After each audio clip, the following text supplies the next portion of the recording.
Four-Star Playhouse presents Dick Powell, Charles Boyer, David Niven, Ida Lupino. Ronald Coleman in Ladies on His Mind.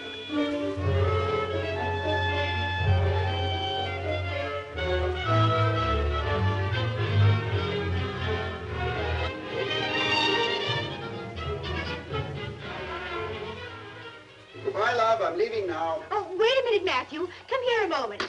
I want to show you something. My first appointment's at 10, so that gives me a comfortable margin. Thus fortified, I am prepared to slay dragons. Well, before you do, Sir Galahad, I need some help. Take one of those out for me, will you? Well, if you give me another cup of coffee, I will. Coming up. It's so hot, I think. Now, which one do you like? Well, I should say the rose satin stripe suits your coloring best. Oh, but it isn't for me. It's for your couch at the office. For my couch? Why? Well, it's been on my mind for some time. It needs something. Well, thank you, Deborah. I don't think that needs reupholstering. You must admit it's very dreary. Well, I should say it's neutral. Should be. After all, a psychiatrist is supposed to be an interior analyst, not decorator. Well, I don't see what harm a cheerful covering would do. Now, something like this might brighten the gloomy subconscious of some of your victims. Oh, I'm afraid it might distract them, more likely. Well, I wasn't only thinking of your patients, darling. I was thinking of you. You have to sit there all day staring at that couch while they babble on. Better Babylon than Bedlam, my dear. Bedlam, indeed. I don't know how you manage to keep yourself together getting involved in so many other people's lives. Well, you have to play more roles than an actor. Only one role, darling, and that, fortunately, a dispassionate one. No, I'm simply a listening post, trying to detect the peccadillos and the piquant patterns of human misbehavior. Well, I'm sure you peck a pretty dillo. Still, sounds like a risky business to me. Whenever I listen to somebody else's troubles, I find myself right smack in the middle of them in no time at all. Oh, naturally, Debbie, because you listen as a warm-hearted and sympathetic friend. But I, in my professional capacity, must remain completely detached. The unobtrusive bystander who looks and listens and tries to understand, but who must always remain completely apart. I know, Matthew. And you're a magnificent doctor. Still, I'm glad I've never seen you completely detached.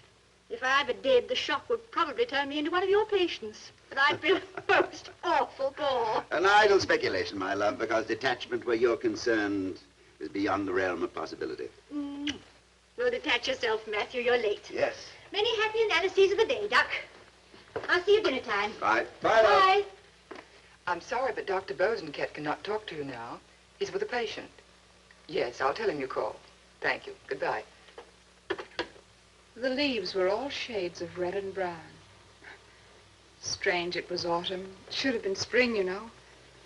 I was so very young, and all my thoughts were spring thoughts.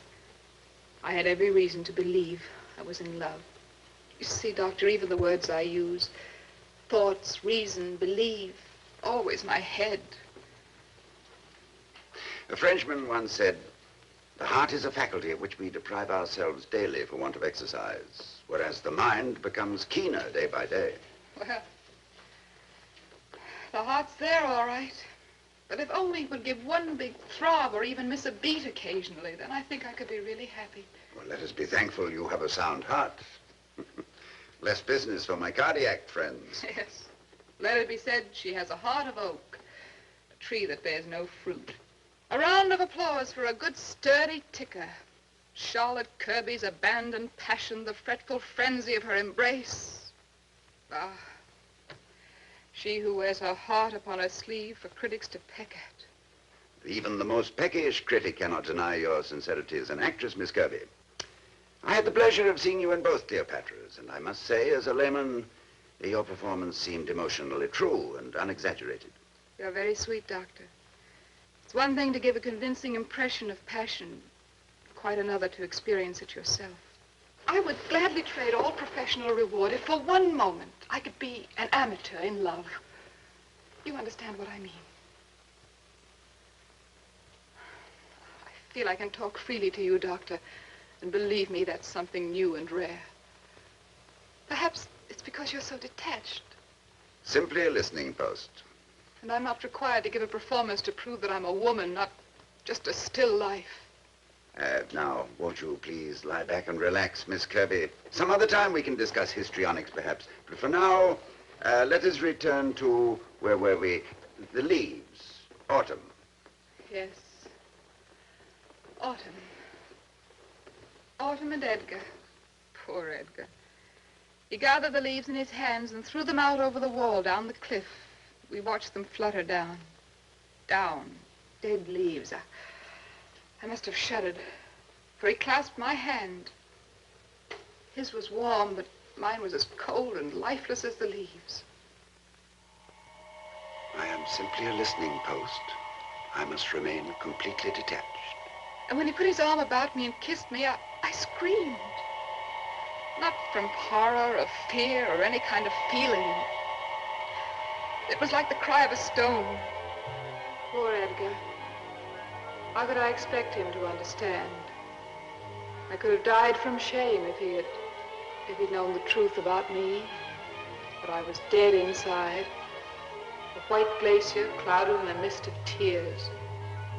But if I had been Edgar...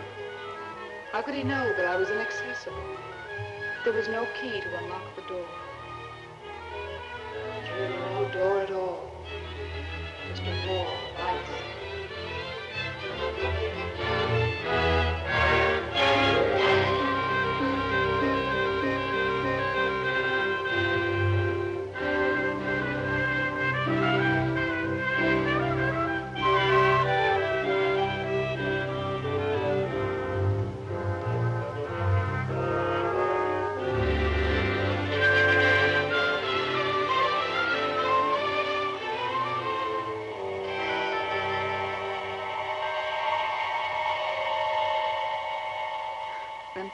I'm not much of a memory, I guess.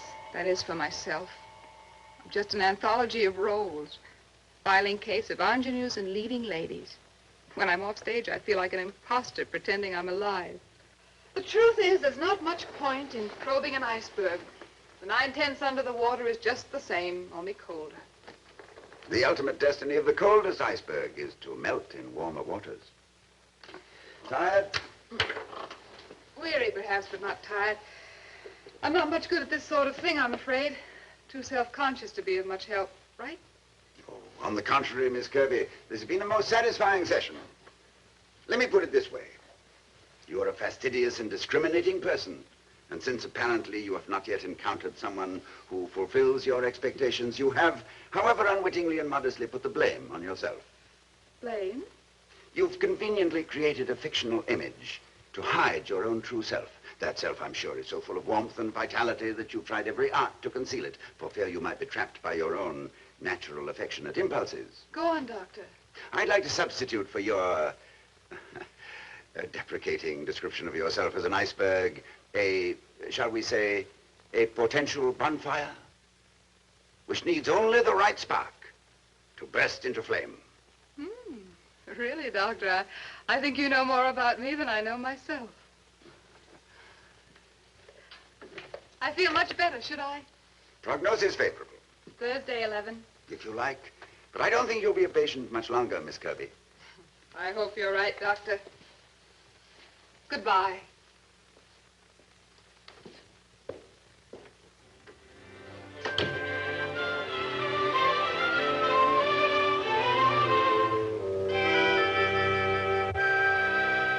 Mrs. Shaw is waiting, Doctor. Shaw? You interviewed her last week. Remember Mrs. Mysterious Migraines? Migraines. Oh, yes. Thank you, Miss Kimball. Show her in, will you? I must say, Doctor, Miss Kirby looked as pleased as Punch. She did? Well, it's quite possible she's going to find a new role for herself. I'd like to send her flowers for her opening night.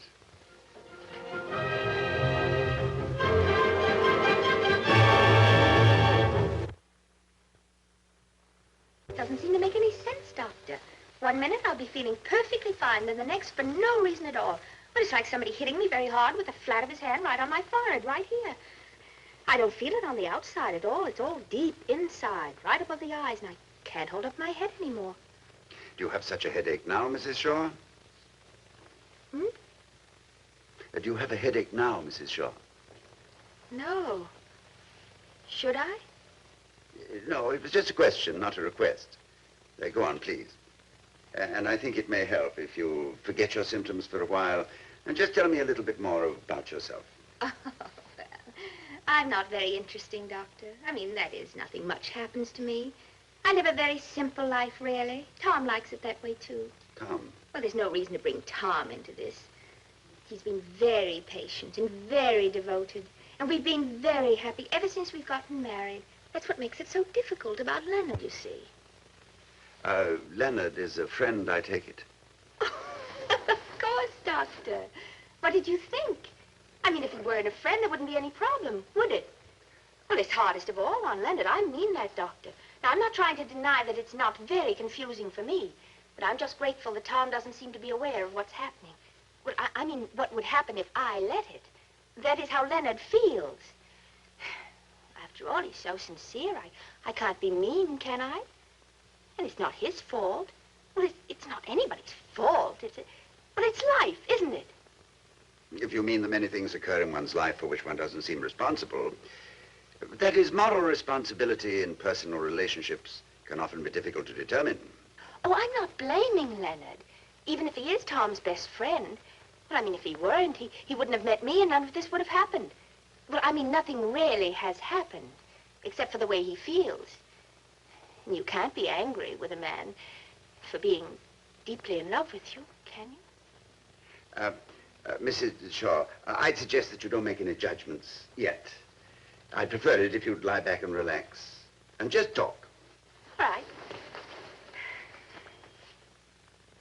What do you want me to talk about? Whatever you like. Anything, everything. Just let yourself go. Only don't apologize or explain.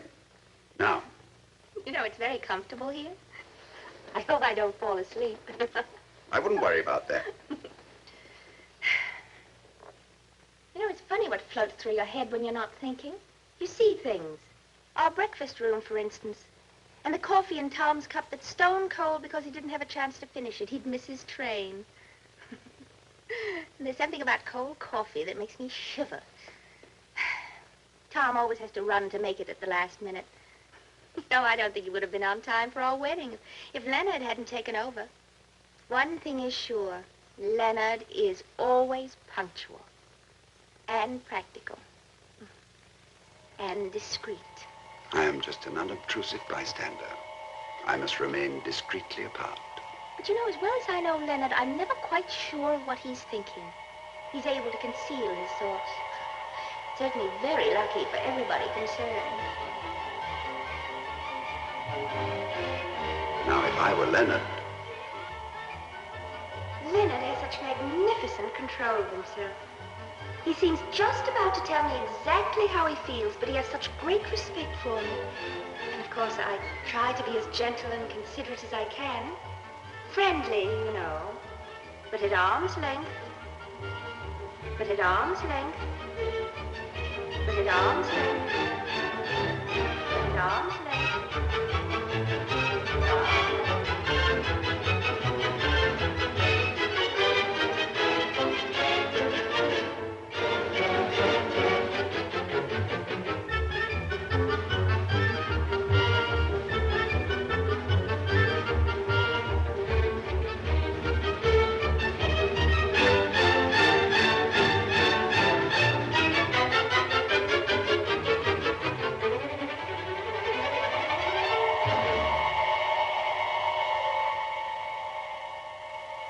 Leonard would never make any advances, because obviously I wouldn't tolerate them.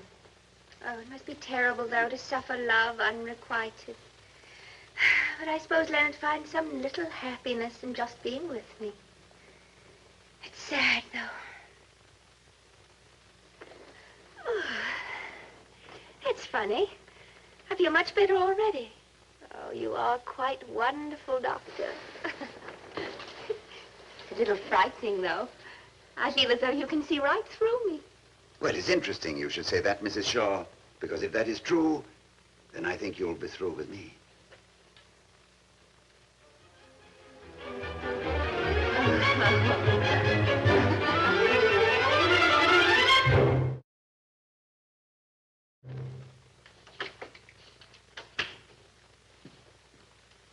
show us file, Doctor? I won't need it, Miss Kimball. Mark the case closed. That was a quick cure. No cure, no case. Since she seems so disappointed, I prescribed a light diet, less spice and sauce in her imagination. And to make her completely happy, I also suggested medication. Oh? Sodium acetyl salicylate. She was delighted. I don't think that girl will take aspirin for an answer. By the way, Mrs. Judson canceled again. Your next appointment isn't until 4. A new patient, Mrs. Miriam Newsom. So you have a couple of hours to yourself, Doctor.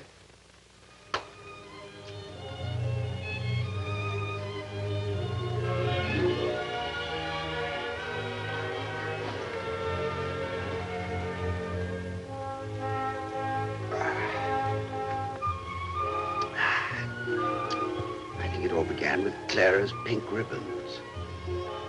Couldn't have been more than 6 and a half. Yes, it was a year after we left Boston. Clara was crying. Embarrassing. Sister 2 years older crying. Clara with her braids and pink ribbons. How I hated those pink ribbons. I know she only wore them because of... Oh, no, no, no! Pink ribbons! Not yet, old boy, not yet. Mrs. Newsom, Dr. Bosenket. Good afternoon, Mrs. Newsom. How do you do? Won't you be seated? You can't do anything for me, Doctor. Splendid. In that case, it's been a pleasure meeting you. Everybody speaks very highly of you. Of course, it's the fashionable thing to do. Only I think anybody who follows fashions is a jellyfish. And jellyfish never swim against the current, do they? Exactly. Ashtray, please.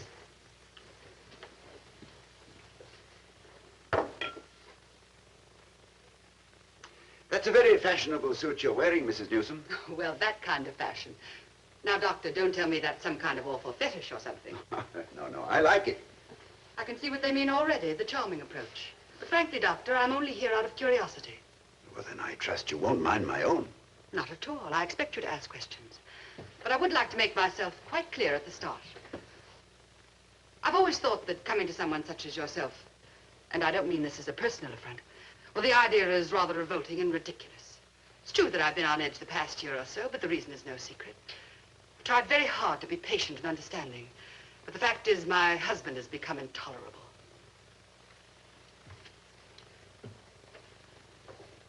Well, that's it, that's all. Is it unethical to talk this way, or am I only supposed to talk about myself? I'm a doctor, not a judge, Mrs. Newsom. Yes, of course, but you must have opinions. Men always do. I've never met an objective man in my life. Attractive women seldom do. Careful, Doctor. I'll begin enjoying this. You'd better start asking your questions. Let's see if we're going to get anywhere with this silly business. And for heaven's sake, don't ask me to lie on that couch and mumble a lot of nonsense. Are you sure you want me to ask questions? I'll answer the first one. I'm 31. Well? 31. How long have you been married, Mrs. Newsom? I've been married to Jonas for 7 years. 7. Your only marriage? As I told you before, Doctor, I don't follow fashions. I take marriage seriously, perhaps too seriously. Sometimes I wonder what I've been trying to prove. Maybe that personal dignity is more important than sentiment. I won't say love. That's an ambiguous and elusive word, Doctor. A snare and a delusion. You grow up dreaming about it, believing in it. And by the time you wake up, you're trapped. Jonas would never understand that. But I understand Jonas. Only too well. And although I've made a home for him, a home he'd be proud to bring his friends to, and his business associates, even though they bore me to death, Jonas has taken it all for granted. The truth is, I discovered a long time ago that Jonas is a very stupid man. In my professional capacity, I must remain completely detached. He never gave anybody anything in his whole life without expecting them to be eternally grateful for his generosity. That's really the worst kind of selfishness. I'd even forgive all that if he weren't such a bore. That's what's hardest to bear. If I were her husband... Though I wait on him hand and foot, he doesn't begin to appreciate the attention. It's as though I weren't even there, so concerned with his own affairs. It takes all my strength to endure it with patience and silence.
of it, but Jonas is so unbearably insensitive.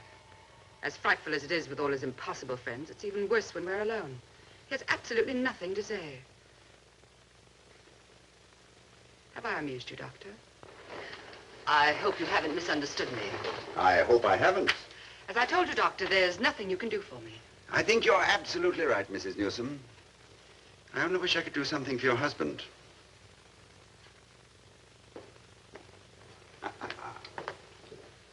How was your day, darling? My day? Well, I should say it was murder. Well, sit down, Matthew. We'll have dinner in a moment, but rest a little first.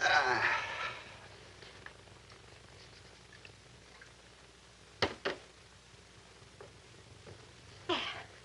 This should fix you. Oh. What's the matter? I think a ghost passed over me. Oh, anyone I know?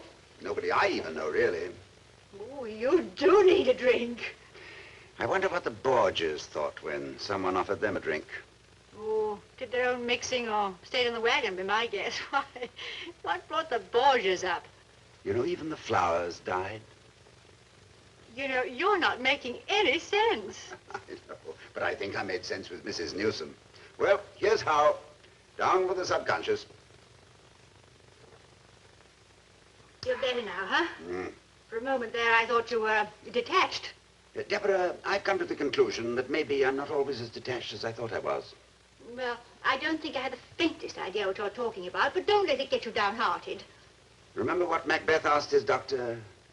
Canst thou not minister to a mind diseased, pluck from the memory a rooted sorrow, raise out the written troubles of the brain, and with some sweet oblivious antidote cleanse the stuffed bosom of that perilous stuff which weighs upon the heart? Nothing a little reupholstering wouldn't help. Now perhaps you'll let me recover the couch in your office. Poor Matthew, you must have had a dreadful day. Now lie down and be comfortable. There. Now, tell me all about it. Did I ever tell you about Clara's pink ribbons? I don't know why I suddenly remembered them today, but somehow my mind started to wander. And as it wandered, I wondered.